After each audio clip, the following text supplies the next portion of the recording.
military veteran, right? Yes, I was in the U.S. Air Force for 9 years. Wow. And you came out and blew the whistle on geoengineering, things that you witnessed were going on. Can you give us the real nutshell? Absolutely. Basically, I had heard of what many people know as the term chemtrails. And I worked in a job called bioenvironmental engineering, and I thought that was insane. And why would we do something like that? Modify the weather by using hazardous materials in our atmosphere? So, and actually the process of trying to debunk it or disprove it, I realized it was actually coming right out of my office, as I was one of the people that was approving the chemicals. And it really shook the core of my oath. And I did a lot of sampling, a lot of investigation, and I blew the whistle and I got out. And I've now used my credentials, my oath, and my powers for good to help people understand it's very real. It's now openly admitted. There are multiple forms of weather modification. I specifically found the one of stratospheric aerosol injection. And collectively around the globe, we have to understand that it is now being admitted because they're saying it's combating climate change. Well, the climate change we need to be worried about is man-made climate engineering, also known as geoengineering. And when you say you had chemicals being pumped into the air, what kind of chemicals are they putting out that rain down on humanity, basically? Nanoparticulate metals, like you had different sulfates and barium and strontium. I know it's probably changed over time. I know they use silver iodide for certain things. But these are the odd part of it was the quantities that I saw them coming in, the form that they were coming in. And it's the same type of materials that I was trying to engineer out of the workplace to substitute with safer materials.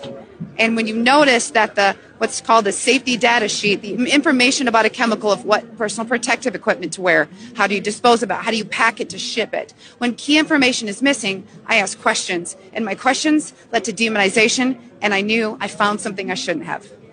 That's insane. So these metals are basically toxic for the humans, I would presume, or? Yes, because it also has aluminum. And a lot of people will tell you, well, these things aren't horrible in small quantities.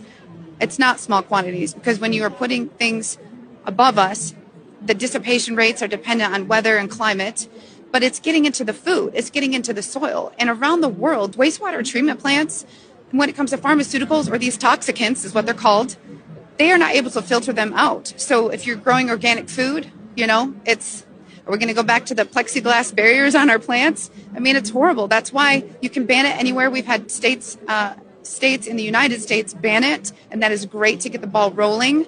But people really need to wake up to it, irrespective of any political party. It's not okay. And you're seeing a huge increase in neurodegenerative issues like Alzheimer's.